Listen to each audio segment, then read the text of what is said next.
Saya akan menelisiknya eksklusif.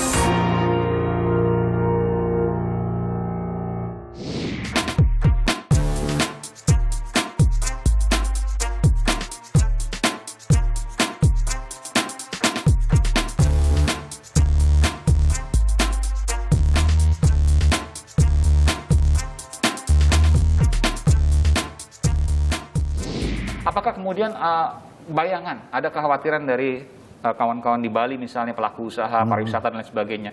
8 hari orang mana mau, Pak?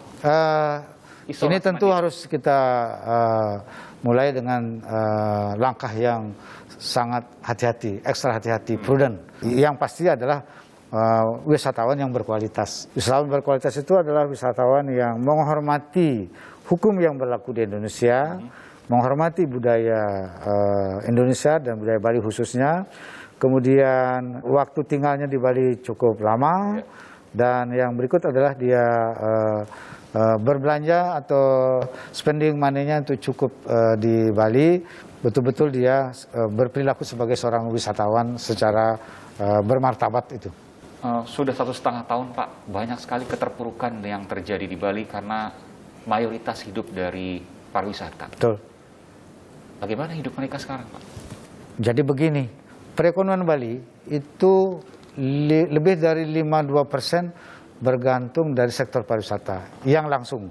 Kalau ditambah dengan yang tidak langsungnya, itu lebih dari 70%. Ini stuck. Dari seluruh hotel yang ada di Bali, itu ada 110.000 kamar. Jadi berapa persen yang kosong itu, Pak? 90% kosong. Luar biasa. Apa akibatnya? Karena sudah terlalu lama. Sudah banyak hotel yang merumahkan karyawannya. Itu total tenaga kerja di bidang pariwisata itu mencapai 90.000 di Bali. Mereka bertahan selama ini 1,5 tahun. Bertahan ini, dan saya bangga karena meskipun dalam kondisi begini, mereka tidak melakukan hal-hal yang kontraproduktif. Itu berapa persen warga Bali jadi, Pak? Itu? Ya? Yang terdampak berapa persen warga Bali? Ya, kalau 100.000 ya paling tidak ya sekitar 20-30% lah. Luar biasa, sepertiga warga Bali terdampak akan pandemi. Iya, sangat terdampak ya. Karena kan UMKM-nya jadi terhenti, sentra-sentra kerajinan rakyat itu terhenti. Dan 1,5 tahun penuh boleh dikatakan gitu, karena langsung selesai semua. Iya, maka pertumbuhan ekonominya mengalami kontraksi. Tahun 2020 itu 9,3% negatif, baru pertama dalam sejarah. Dan hanya Bali yang tergantung dari pariwisata di Indonesia ini, yang sangat tinggi ketergantungannya. Ini suka dukanya sebagai daerah tujuan wisata dunia. Dan ini juga tentu harapan baru, meskipun juga tantangan baru. Iya. Karena jangan sampai kemudian ada pembukaan, lalu kemudian kita tidak mengharapkan ada peningkatan juga penularan. Mudah-mudahan bisa terus terkendali. Apa yang Bapak bisa sampaikan kepada seluruh warga Bali jelang pembukaan ini, Pak? Sebelumnya saya perlu menyampaikan, kami sudah rapat teknis. Ada 2 skema manajemen yang kami jalankan. Skema manajemen yang pertama adalah khusus mengurusi penerapan protokol kesehatan secara ketat kepada warga masyarakat, kemudian juga para pelaku usaha pariwisata.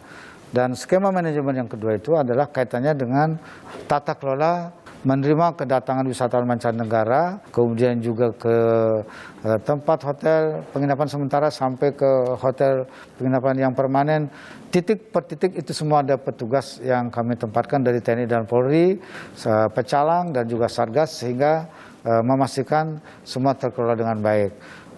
Walaupun kita mulai aktivitas pariwisata, kita tetap bisa mengendalikan pandemi COVID-19 di Provinsi Bali. Jangan sampai terjadi kasus baru yang akan membuat situasi tidak nyaman dan tidak kondusif. Karena itu saya sangat berhati-hati. Jadi semua ini saya perhitungkan bersama tim untuk melakukan upaya untuk buka pariwisata ini, terutama atas guidance pemerintah pusat untuk kebijakan membuka wisatawan mancanegara ini. Gitu. Bapak yakin, Pak Gubernur yakin bahwa dengan pembukaan ini Bali akan tetap aman, tapi ekonominya naik?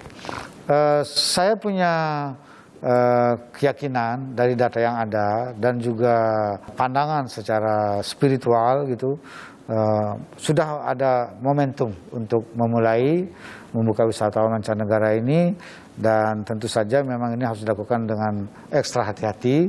Saya berharap para pelaku usaha pariwisata itu betul-betul tertib melaksanakan protokol kesehatan sesuai dengan standar sertifikat CHSE yang sudah diberikan, dilakukan dengan disiplin, dan kami akan awasi. Ya, kalau melanggar kami akan tindak. Kepada warga juga kami harapkan sekali sama-sama tertib. TNI dan Polri akan melakukan operasi justisi bersama Satgas untuk memastikan protokol kesehatan tetap berjalan dengan baik di masyarakat, sehingga nantinya ekonomi berjalan, bergerak, namun dapat dikelola kopinya dengan baik.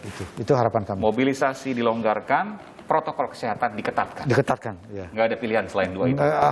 Dua-duanya harus berjalan ini. Dua-duanya harus berjalan, ya. Mudah-mudahan ini menjadi momentum yang baik untuk kebangkitan pariwisata Bali dan juga kebangkitan ekonomi Bali. Baik. Yang sudah sangat lama kita rasakan, jadi sangat prihatin kita. Baik, terima kasih Pak Gubernur. Terima kasih, Mas. Selamat malam. Enak, ya. Malam.